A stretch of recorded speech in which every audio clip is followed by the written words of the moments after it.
Hello everyone, welcome to Lukmaan IAS.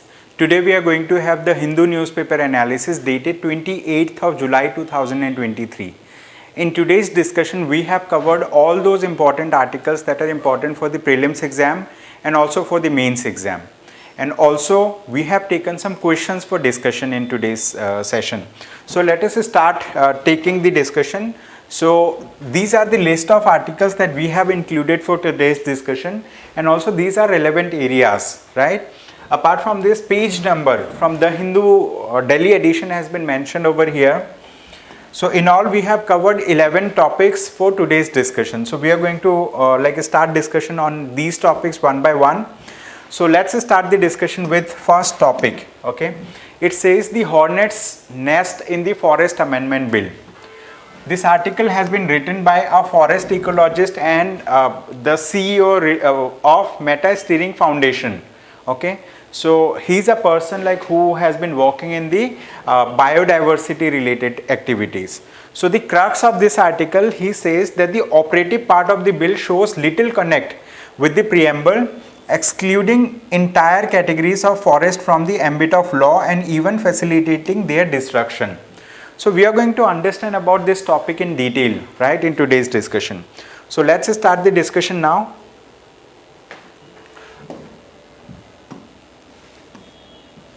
So the name of the topic is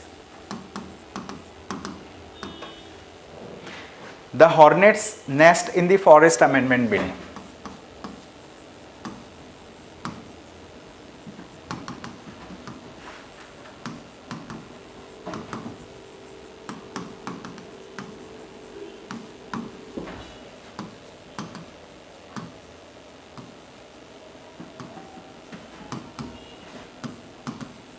So we are going to discuss about this topic. So we need to understand what is this bill all about. Okay, so this particular bill tries to, let's say, do amendment in the Forest Conservation Act. Okay, so there was an act which is still in place, which is known as the Forest Conservation Act 1980. Okay, so this act is already in place and the government of India has introduced the Forest Conservation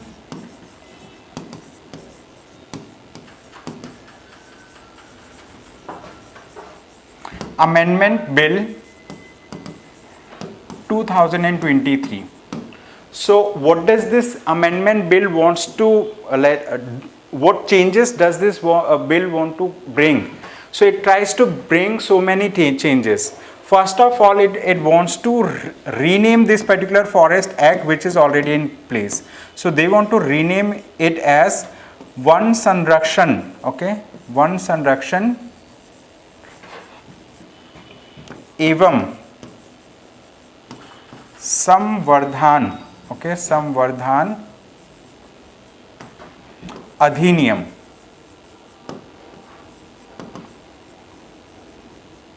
Okay, so they want to rename this particular bill. This is one of the part of the amendment. Okay, so they want to rename the Forest Conservation Act 1980 and they want to make it as Van Sanrakshan Evam Samvardhan Adhiniyam. Apart from this, it also wants to, right, do some changes. So there was a Supreme Court judgment related to this. Okay, there was a Supreme Court judgment and name of that Supreme Court judgment is Godavarman judgment. Okay, so Supreme Court of India has given a judgment related to it in 1996. Okay, Supreme Court judgment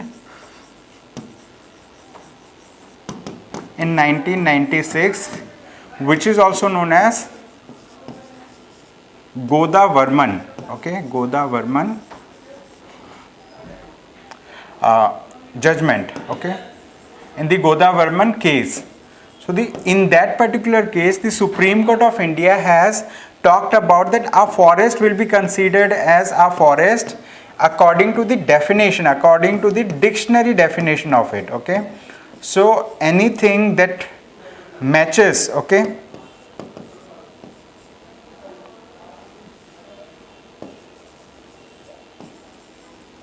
The dictionary definition of forest will be considered as forest. So that was a Supreme Court judgment. However, if I talk about the original act, Original Forest Conservation Act, in the Original Forest Conservation Act, they have mentioned that a forest will be considered as a forest if it is notified by governments, whether it is state government or it is central government, okay, whether it is state government or central government. If they have notified that a forest is forest, they will be considered forest. And in the Godavarman case, the Supreme Court of India has clarified that, like, anything that matches the dictionary definition of forest will be considered as forest. So this particular Supreme Court judgment has given a wider ambit. It has given a wider ambit to the, okay, to the forest conservation, because like with this judgment, the forest conservation activities has started more, okay. And presently, if I talk about like status of forest, so like we do have a organization which is known as Forest Survey of India, okay. We have Forest Survey of India. So this Forest Survey of India comes up with a report, okay. It comes up with a report, and name of that report is Status of Forest Report, okay. Status of Forest Report. Status of Forest Report. And this Status of Forest Report is released by this organization biannually. Biannually means it releases this particular report once every 2 years. The last report that it has released, it was in 2021. And this year also it will come up with another Status of Forest Report. So as per 2021 data, India had a total of 24% of its land under forest cover, okay. So how much percent of it is under forest cover? Is around 25% of land, okay, land under forest and tree cover, okay, forest and tree cover. But apart from this, the government of India also has something which is known as forest vision or forest policy. So as per the forest policy, the government of India wants to bring 33% of the total geographical area under forest and tree cover, okay. The government of India wants to bring 33% of the total geographical area under forest and tree cover. But to meet that objective, what we need to do? We need to give more emphasis on forest conservation. We need to work towards bringing more areas into forest and tree cover, right? So the central government has, let's say, introduced this particular thing that we want to amend the Forest Conservation Act. We want to bring certain changes into it. However, the author is saying over here that the amendment bill, let's say this is the amendment bill, and in the amendment bill there is something which is known as preamble. Preamble means which talks about the introduction to the amendment bill. So they say that, like, in the preamble of the amendment bill, in the introduction of the amendment bill, they have mentioned very, let's say, elaborative things. They have mentioned, I mean, like, very fancy things, fancy terms. I mean, like that the government of India wants to bring more areas under forest and tree cover. However, when we compare the preamble, or when we compare the charter, or when we compare the introduction of this particular forest amendment bill with the contents, okay, with the contents, so the contents showcase a reverse trend altogether, because the contents and the preamble, they are not in sync, okay, they are not in sync. Why they are not in sync? It is because the content of the preamble showcases that this particular amendment bill is going to erode more areas from forest and tree cover. It is going to bring areas out of the forest and tree cover. Why? Because here in the amendment bill, the government of India has tried to do away with the Supreme Court judgment of 1996. Okay? In the Supreme Court judgment 1996, in the Godavarman case, the Supreme Court of India has clearly identified, clearly told that anything that meets the definition of forest similar like in a dictionary, that will be considered as forest, whether that is mentioned in a statute or not, whether which is mentioned in government notification or definition or not. Okay, so that was the thing. However, this particular bill wants to do away with that particular judgment. So this is one part that the author has highlighted. Apart from this, the author has highlighted various other issues also. What issues the author has highlighted? The second issue that the author has highlighted is that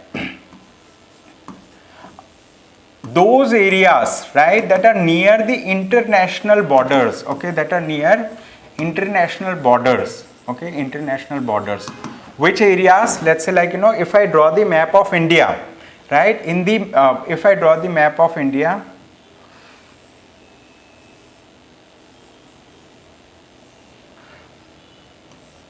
right, if we see, like, like India shares border with many countries, right, with many countries.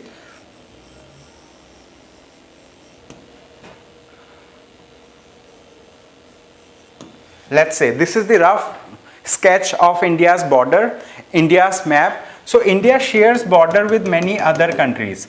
So this particular, let's say this particular amendment bill to the Forest Conservation Act, what it says, that all those areas that are, let's say, lying at 100 kilometers, right, 100 kilometers distance from international border, the government of India may do any kind of constructive activities that is strategic in nature,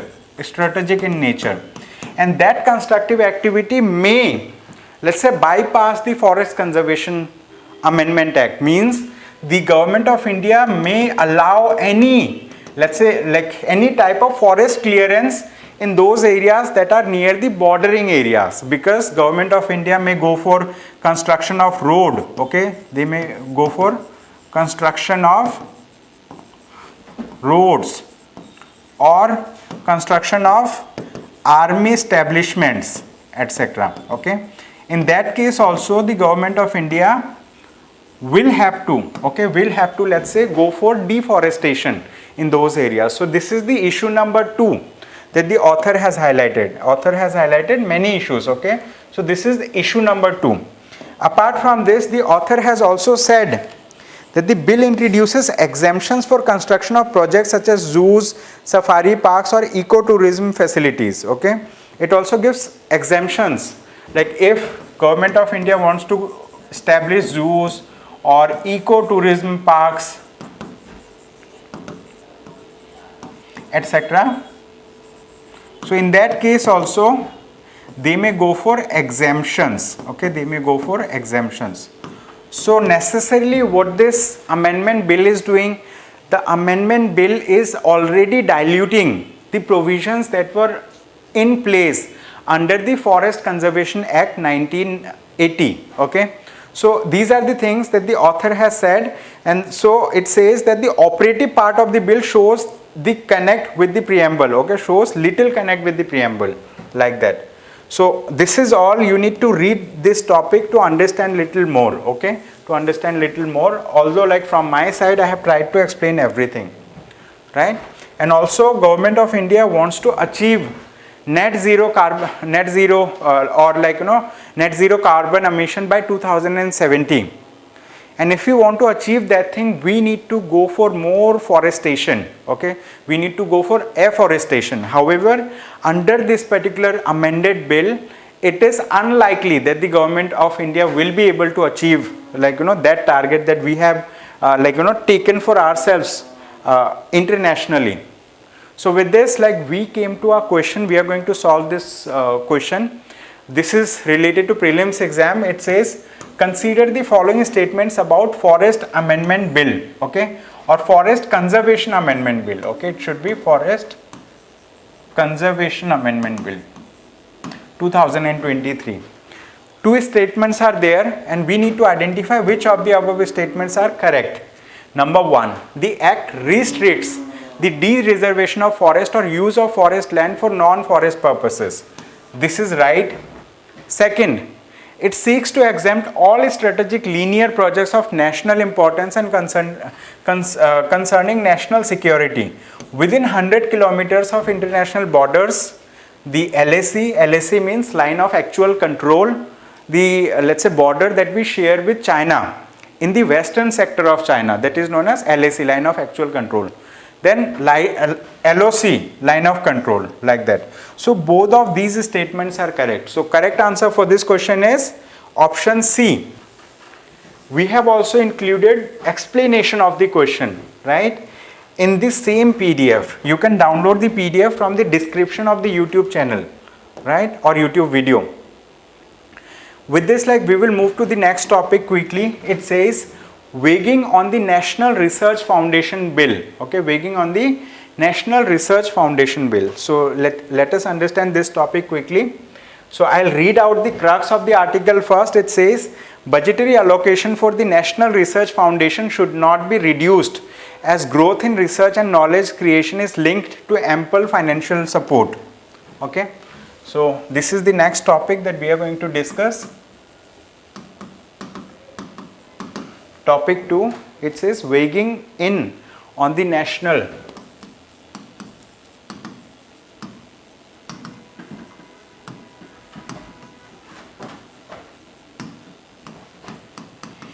weighing in on the National Research Foundation Bill. Research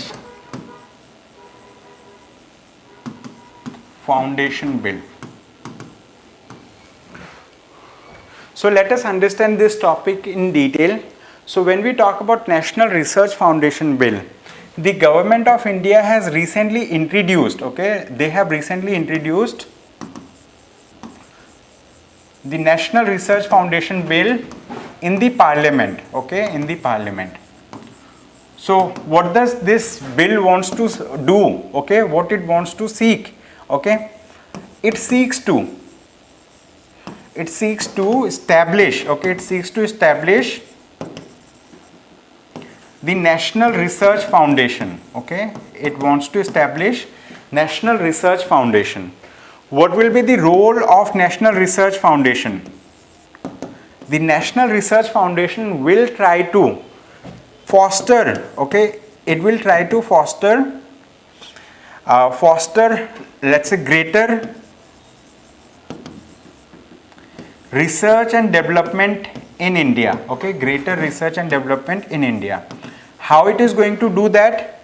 It is going to bring, okay, it is going to bring the industry, the government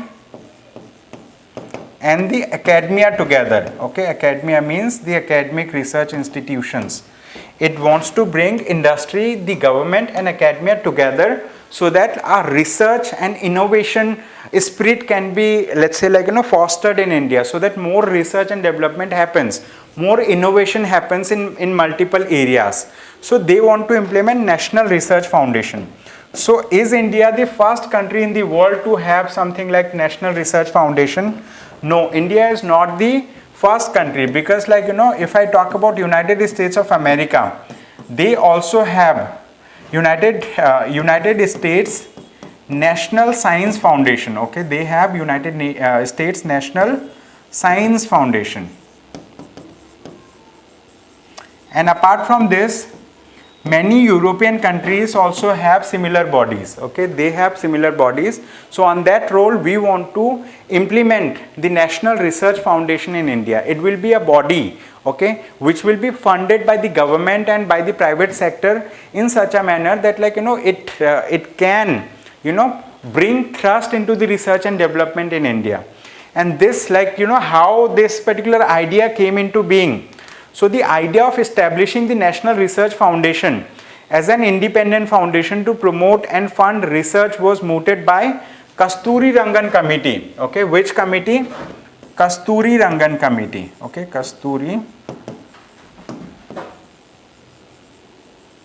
Rangan Committee in the year of 2019. And soon after that, this idea has been taken up by the National Education Policy, okay, by the National Education Policy 2020. So initially this idea of having a national research foundation in India came from the Kasturi Rangan committee, and after then it was, let's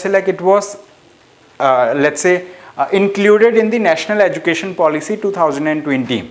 Now the government of India wants to establish the National Research Foundation.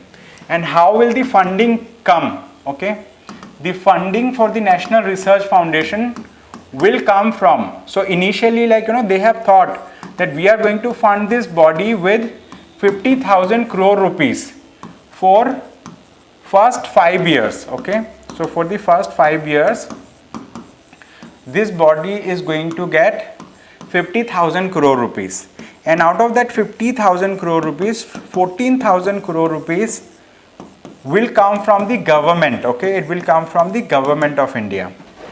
Then 36,000, okay, 36,000 crore rupees will come from the private sector.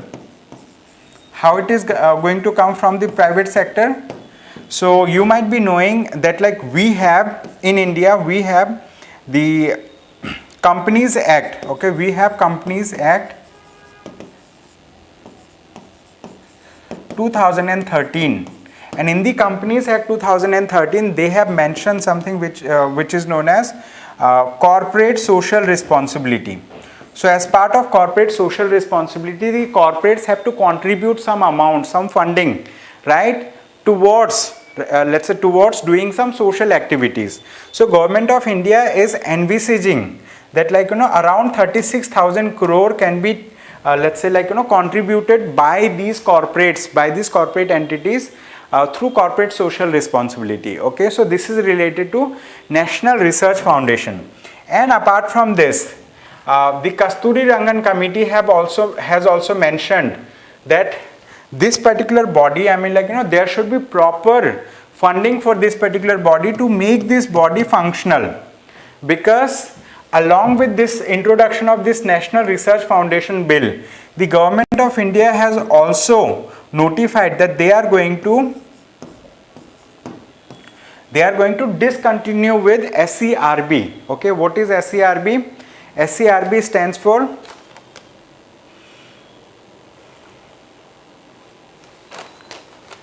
Science, Education and, yes, anyone who is online can write about SCRB. What is SCRB? So the government of India has thought of, discontinuing with SCRB. So they are going to repeal the SCRB. Okay, so Science, Engineering and Research Board, something like that. Okay, so it was mentioned in the article. Okay, so they are going to repeal the SCRB Act. Okay, they are going to repeal the Act, and after then, so this body will be discontinued. However, all the projects that this particular body was looking into, that projects will be given to the National Research Foundation. Okay, it will be given to National Research Foundation for implementation. So that's how it is going to work. And the author has said that for this body to become successful, the government of India should think of giving proper funding support to this body, because research and development in any sector, okay, research and development in any sector also needs huge amount of funding and support. Okay, if proper funding and support is given, then this body may prosper. Okay, then this body may prosper. So that's the thing. So with this, let us move to another topic. And before that, we have some questions for you. This is a question for the prelims exam, and this is a question for the mains exam. So let us read this question. It says, consider the following statements regarding National Research Foundation Bill 2023. They have given 3 statements, and we need to identify which of the above statements are correct. Number 1, the approved bill will pave the way to establish National Research Foundation that will seed, grow and promote research and development. Okay, so this is the thing. This statement is right, we have just read. Then it says Prime Minister will be the ex officio president of the board, and the Union Minister of Science and Technology and Union Minister of Education will be ex officio vice presidents. Third statement, The bill will also repeal the Science and Engineering Research Board, SERB, okay, SERB, Science and Engineering Research Board, established by an Act of Parliament in 2008, okay. This statement is right, third statement is right, and I guess the second statement is also right, okay. That means all of the above are right, means option D will be the right answer. And then we have a question for mains exam also, okay. So this question says, the idea of establishing the National Research Foundation was mooted by Kasturi Rangan Committee in 2019 and adopted in the National Education Policy 2020. In this regard, highlight the importance of having an independent National Research Foundation in India. You need to write this answer in 150 words and you need to send it to us, okay. You need to send it at evaluation, okay, evaluation at lukmaanias.com, okay, evaluation at lukmaanias.com. So this is the email address on which you need to share your answer for evaluation. You can also go through the detailed explanation of prelims question, that is also given over here, okay, detailed explanation is given. So with this we came to another topic quickly. So this topic says the G20 39 MNCs come together for circular economy coalition, okay. So we are going to discuss about this thing, okay. We are going to discuss about 39 economies come together for circular economy coalition.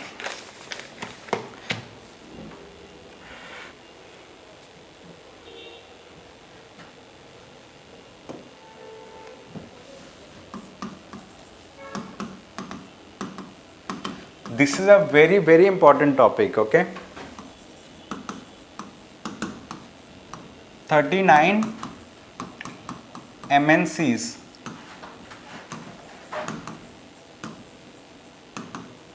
come together for 39 MNCs come together for circular economy coalition. Circular economy coalition. So let's discuss about circular economic coalition. So recently in the G20 meeting, okay, in the G20 meeting, and that meeting was, let's say, like, conducted by the Environment Minister of India, right, and many other environment ministers of these G20 nations have come together, okay, and there they have decided to launch, okay, they have decided to launch resource efficiency, okay. So this is a very important terminology. I'll take some other colors so that like you remember it also. Resource efficiency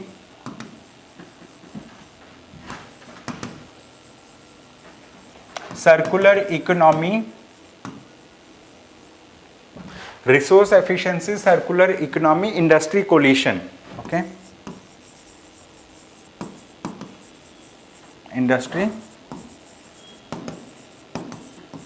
coalition. In short, it is known as RECEIC, okay.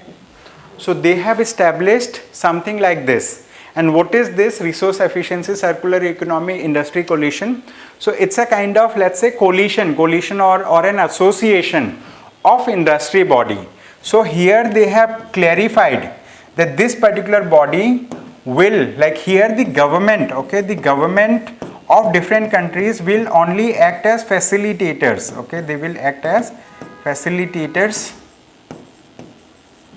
and the industries, okay, the industries or MNCs, they will be the actual implementers, okay, they will be actual implementers. Now, so having understood this particular part, let us understand what is the importance of having a body like this, which is resource efficiency circular economy industry coalition. So now let us understand about the present model that is like, let's say, like, that is in place, present model. So presently what model are industry or manufacturing industries following? So what they are following, presently they are following this particular thing, linear take, make, waste, okay, they are following take, make and waste. Okay, they are following this particular thing. Means these industries are taking the raw materials, then they are making the finished products using the raw materials. Okay, they are making finished products and they are selling it to the consumers, and after then the consumers are using and throwing it. Okay, using and throwing it. So this is the linear model. Okay, this is the linear model that is being followed now. However, the government of India or the G20 nations together, they want to promote an idea of circular economy. Okay, they want to promote an idea of circular economy. So what do we mean by circular economy? In circular economy, what will happen? The raw materials will be used, okay, to make the finished products, and after then these finished products will be used by the consumers, and then they will not throw, these things will be reused. Okay, they will be reused, they will be recycled. Okay, they will be recycled and they will be refurbished. Okay, refurbished, and then it will be used as a raw material again. So this particular thing where, like, circular thing is happening, means there is this particular thing will lead to lesser wastage. Okay, it will lead to lesser wastage, and also it will promote more life cycle. Okay, more life cycle of the raw materials or of the goods. Okay, so it is also going to bring, okay, this circular economy is going to bring efficiency. Okay, it is going to bring efficiency in utilization of resources. So this is what the government of India and G20 nations together want to promote. They want to promote circular economy. Okay, they want to promote circular economy. So we want to move away from the linear model. We want to adopt the circular economy model, and for that the government is not the only partner who is doing it. They want to make the industry responsible for implementing this particular thing. And also apart from this, they have another another thing also, which is known as extended producers responsibility. There is a concept of extended producers responsibility.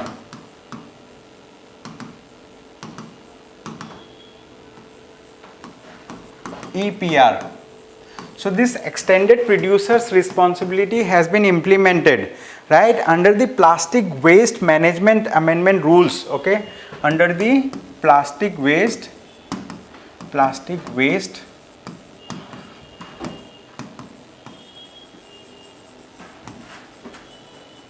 management amendment rules 2022. Okay, rules 2022. So this extended producers responsibility has been implemented under this, and e-waste also comes under extended producers responsibility. Means a company that let's say there is a company A, we have named this company A. If this company is making a product, let's say small a, and even after it going through market, and even after, let's say it is used by consumers, then this particular company will be responsible for taking this waste product back. Okay, taking this whether it is plastic waste or e-waste, for taking this waste product back and using it, right, and using or recycling it, right. So that is known as extended producers responsibility. So this is also a concept related to that. So I hope you might have understood about what do we mean by resource efficiency circular economy industry coalition.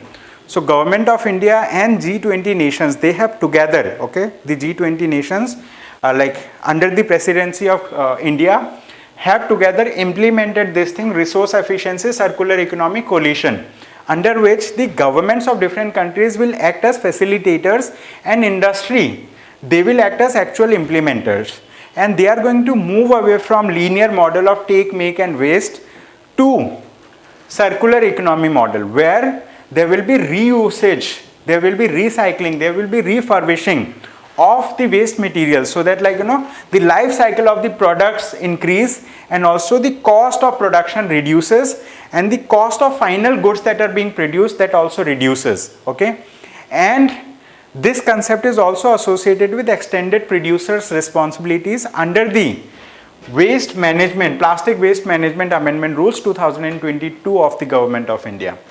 So this was a very good topic. I mean, this topic is related to GS paper 3 of the mains exam under Indian economy section and also under environment and ecology, because this topic has both the things, let's say, connected. After this, we have another topic. So this is, it says, no president can retract climate change promise. So the person that we can see in the image, his name is John Kerry. So he is a special envoy on climate from the United States of America. Okay, so he is US special envoy on climate. So the Hindu group has recently met with him. They have discussed about the vision of the United States of America related to climate change, related to actions that the United States of America want to take related to climate change. So Mr. John Kerry has responded favorably, and he has said that earlier the previous president of USA, Mr. Joe Biden, he has pulled United States of America out of Paris Agreement. Okay, he has put United States of America out of Paris Agreement, out of climate negotiation deals. Why? Because under his leadership they did not want to promote the climate change, actions towards climate change. So they did not want to fund on various projects.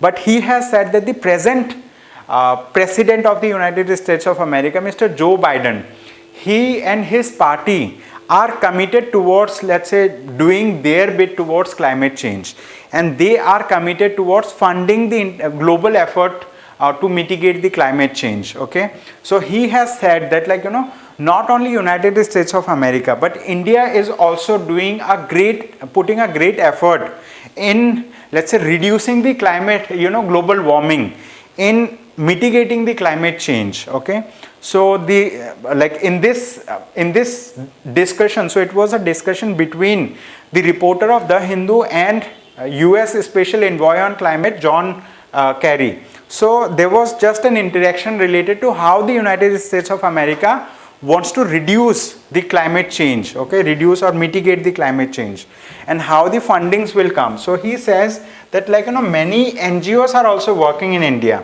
and those NGOs are also working towards, let's say, mitigating the risk of climate change.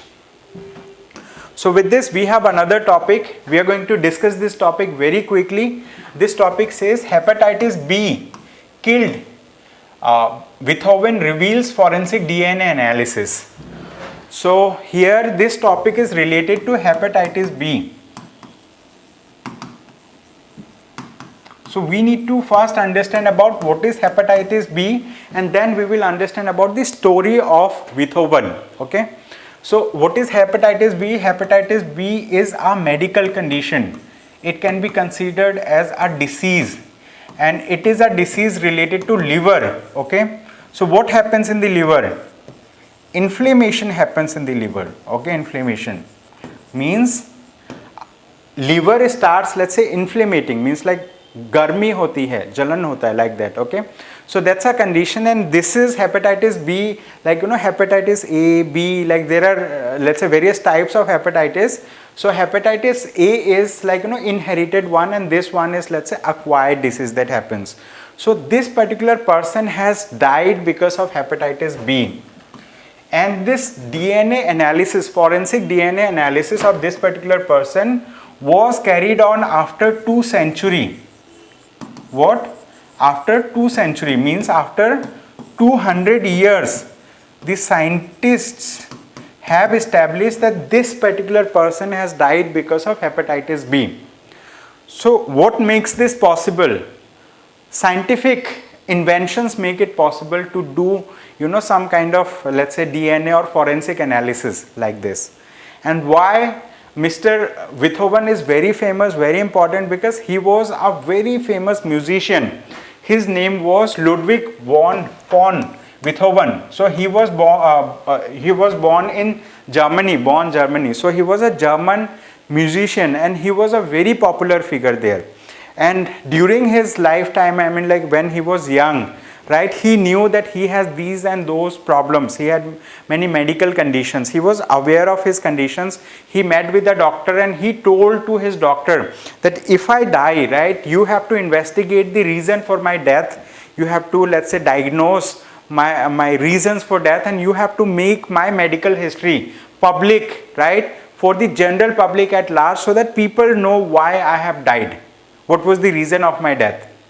He said this thing to his doctor, but the doctor has died before he died, okay? So he could survive 18 years more than the doctor. So after he died, his medical investigation and other thing could not happen, but still his, let's say, the DNA samples were kept. His DNA samples were kept alive, and recently, right, the scientists have done investigation, they have done diagnosis of his DNA samples, and they have analyzed that this person has died because of hepatitis B. There are a lot of stories also that are mentioned. They have mentioned about, let's say, traditional ancestry analysis. So after doing ancestry analysis, they could identify that Mr. Beethoven, he had a biological mother, biological father, but the claimed biological father was not the actual biological father. Why? Because in the DNA sample, they have identified, let's say, DNA of some other person, okay, some other person from a different race altogether. So this, the forensic DNA analysis makes it possible to understand the ancestry, to understand the parentage of, let's say, persons, okay. So this is, this article has been given in a very story format. You can read and enjoy this article. However, the crux of this idea is hepatitis B, because today is World Hepatitis Day. What? Today is World Hepatitis Day. 28th of July every year is celebrated as World Hepatitis Day. So that's why this is important.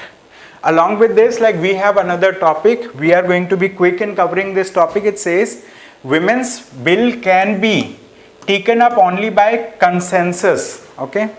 Now, what is women's bill? So the present government wants to introduce women's reservation bill. Okay, women's reservation bill. They want to introduce women's reservation bill in the Parliament of India. So what will happen after introduction of this bill, or after the bill is passed? After this particular bill is passed, 33% reservation will be extended. Okay, 33% reservation will be extended to women. Where? In state legislative assemblies and the Parliament of India. So this is the bill that they have talked about in this article. So the law minister presently, his name is Arjun Ram Meghwal. He has said for introducing this particular bill, they need consensus among all parties, consensus among the present ruling party and also opposition party and other, let's say, parties. So after they receive consensus, only then they will be able to implement this bill. This is the thing. And but what has happened? Is there any history of introduction of this bill? Yes, this bill was first time introduced in 2010. That time this particular bill was passed, right, in the Rajya Sabha. It was passed in the Rajya Sabha. However, because of, let's say, dissolution of the Lok Sabha, so it could not be passed then. So it is still pending. This is women's reservation bill, reservation of women's in the Parliament of India, and this will lead to women empowerment in India, because we'll be having more women representatives, and these women representatives will raise the issue of women. And presently, you know, like in the state of Manipur, right, lot of atrocities have happened, right, against women. Okay, lot of atrocities has happened, and like National Commission for Women has done very little. I mean, like, you know, they have done very little as compared to the responsible that they shoulder, right? So with this, like, we have another topic to discuss. It says Cinematograph Bill aimed at curbing piracy passed by Rajya Sabha. Okay, so this, what do we mean by Cinematograph Bill? Basically, after this is passed, it has been passed by the Rajya Sabha, then it will be introduced, okay, it will be introduced in the Lok Sabha. Once it is passed from the Lok Sabha, then it will go to the President of India, and if the President of India gives her assent, right, then it will become an act, right, then it will become an act. Then what is Cinematograph Act? So this Cinematograph Act will curb piracy. What it will do? It will curb piracy. Means like this bill will bring lot of measures against piracy. Okay, against piracy. What kind of measures? You might be knowing that, like, you know, anytime a new film comes into the movie theater, in a movie hall, we as citizens go and watch the movie. But there are many people who come and they just record the movie, and, like, you know, they start doing piracy of the movie. They, let's say, like, you know, distribute it freely among everyone. So it basically hampers the growth, it hampers the, let's say, financial things of the producers, of the actors, of the people who are associated with making of the film, because they want to generate profit out of it. And, like, you know, since because of piracy activities they are not able to generate, and that's why, like, it is also leading to let's say, like, you know, lesser improvisation, or lesser, let's say, like, you know, lesser thing in the art form, So we want to have a vibrant art and culture tradition in India. We want to have a vibrant film culture in India. For that, like, you know, the government of India has thought that we want to bring, you know, certain laws, very strict laws, so that, like, piracy can be stopped. So once this particular bill passes from both the houses, so it is going to categorize the films into 3 categories. Okay, they will be, let's say, it will be having 3 ratings. One is known as UA7+, UA13+, UA16+.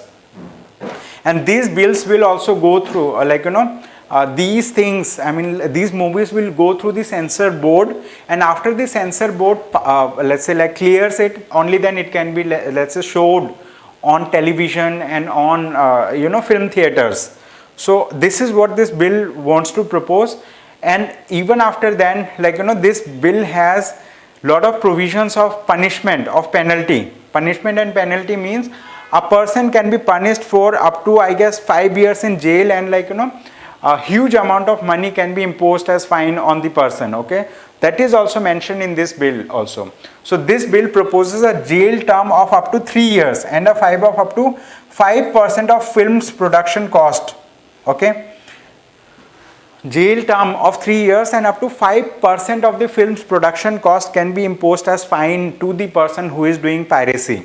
Okay, so this is a huge measure, because, like, you know, films are made using hundreds of crore rupees. So a person who is caught doing any piracy activity, so he may be languishing in jail for his whole life, right, if he does a piracy. So that's the thing. This article has been a good, like, once this, let's say, this bill is passed through the parliament, it's going to bring cheers among the film fraternity, among the people who are producing the movies, right? So with this, we came to another topic. It says, gig workers seek model law, rights and social security. Earlier also we have discussed what do we mean by gig workers. Again, like, I want to highlight this particular thing. Okay, so let me take you to the board. So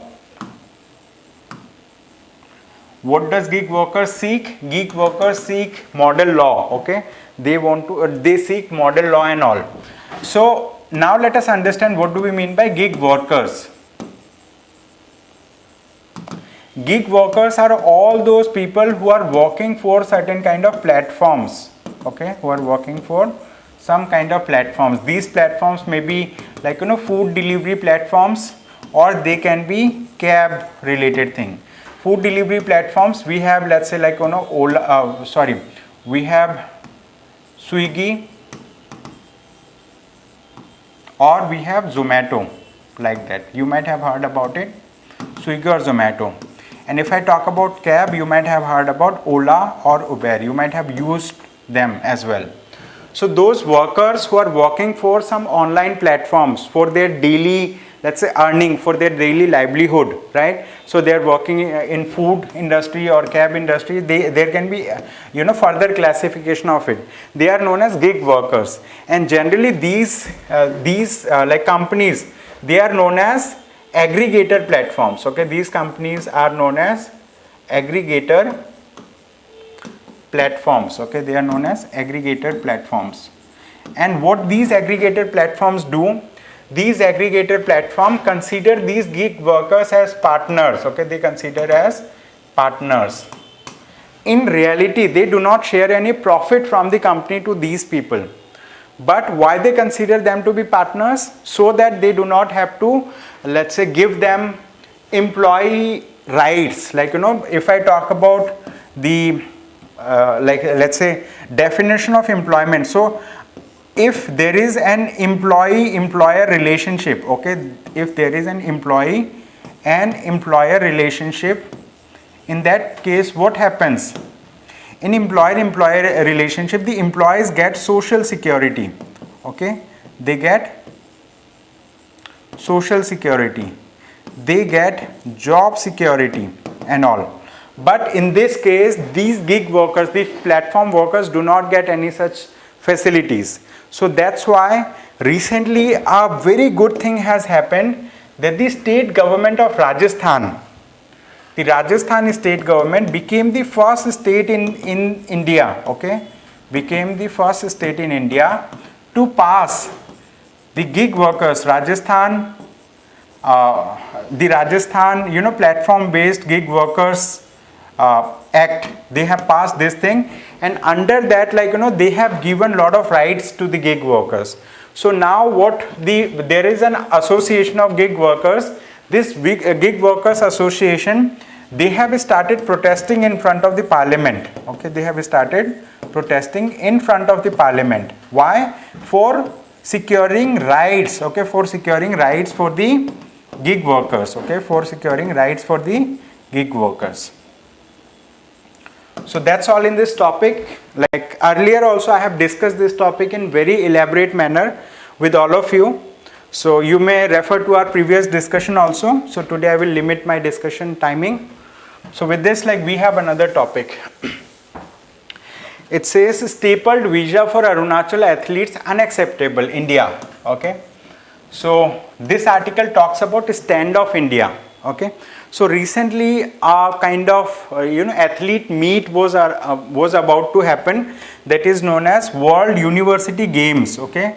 So World University Games were scheduled. World University Games were scheduled in China. And in that World University Games, many participants from India, around let's say 12 or 20 participants, 12 members were visiting China. And out of those 12 members, 3 members are from Northeast, okay, 3 members are from Northeast, okay, Arunachal Pradesh.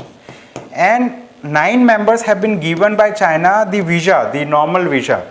But 3 members were given, okay, 3 members were given staple visa. What do we mean by staple visa? Means like they have to just take their passport and they will just add a paper and they will staple it. Means Chinese people see the people from Arunachal Pradesh as their own citizens. So that's why they just give a staple visa. And the government of India has said that we do not accept a staple visa for our citizens. They should be given conventional visa as other people. And be they the people of Arunachal Pradesh or Jammu and Kashmir, they should be treated alike, because we do not want any kind of diplomatic hurdles with China. And China has done it in the past also, that like, they started considering people of Arunachal Pradesh as their own citizens, and that's not right, because Arunachal Pradesh rightfully belongs to India. India has control over it, and India administers the people of Arunachal Pradesh. But China believes that like, this territory belongs to them. Okay, that's the thing. So with this, we have another topic quickly. It says government may extend PLI scheme to chemicals and petrochemicals. So this statement has been made by the Finance Minister Nirmala Sitharaman. She said that PLI scheme, what is PLI? PLI means Production Linked Incentive Scheme, means those companies who are producing or manufacturing these things, chemicals or petrochemicals in India, they will be given incentives, right? There will be tax rebate for them. There will be various other kind of incentive from the government of India. And Finance Minister Nirmala Sitharaman said like there are many big corporations from around the world that includes these companies like BASF, ADNOC, Rosneft and Aramco. So these are some of the world's leading companies who are working in the chemicals and petrochemical sectors. And Finance Minister says that these companies are willing to partner with Indian companies. They want to, let's say, do business with Indian entities. So Indian entities, Indian companies should take up this opportunity to partner with them and learn some of the techniques and tools that they are using, so that we can become self-reliant. And those companies who are going to produce the chemicals and petrochemicals in India, we are going to incentivize them. We are going to give them benefit through the production linked incentive scheme. Okay, so this has been said by the Finance Minister of India. So you need to, let's say, keep a tab on the economy related articles, because Indian economy, I mean, it's a very dynamic subject. Every day a new development comes, and you need to keep a tab on this so that you understand about the recent developments related to economy.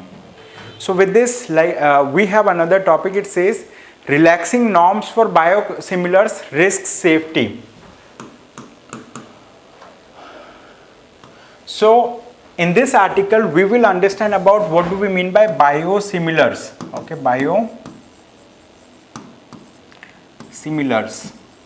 It is very important term, because biosimilars are generally biological drugs that are similar to approved biological medicines. Okay, biosimilars are biological. Okay, they are biological drugs or medicines. Okay, biological drugs that are similar, okay, that are similar to approved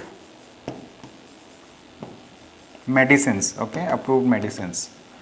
So you might be knowing that the medical sector or medicines are highly regulated in India and across the world, because these medicines are directly consumed by human beings, right, for their health benefits. And if they are not properly regulated, so like people will start selling pirated medicines. They will start selling those medicines that can harm human beings and individuals, right, that can harm human beings. So this is highly regulated. But recently government of India has been receiving some kind of applications from drug manufacturing companies, those companies that are producing biosimilars. And biosimilars are those drugs, those biological drugs that are similar to approved medicines. So they were, let's say, they have applied to the government of India, to the, let's say, Ministry of Science and Technology, Department of Biotechnology, for relaxing norms for producing biosimilars. However, through this article, the author has said that government of India should not relax the norms for biosimilars. Why? The moment they relax the norms for biosimilars, then it will become lesser regulated, and it's going to cause damage to the patient. It's going to harm the patients in the long run. Although relaxing norms for biosimilars may reduce the prices of drugs in the market, and if the prices of drugs in the market goes down, the drugs become affordable for the patients. However, just for getting achieving affordability, we cannot compromise with the health of the patients. Okay, this is what is said by the author through this article. So that's all in today's discussion. So thank you so much everyone for attending today's session, and I hope you have a good day ahead. Thank you so much.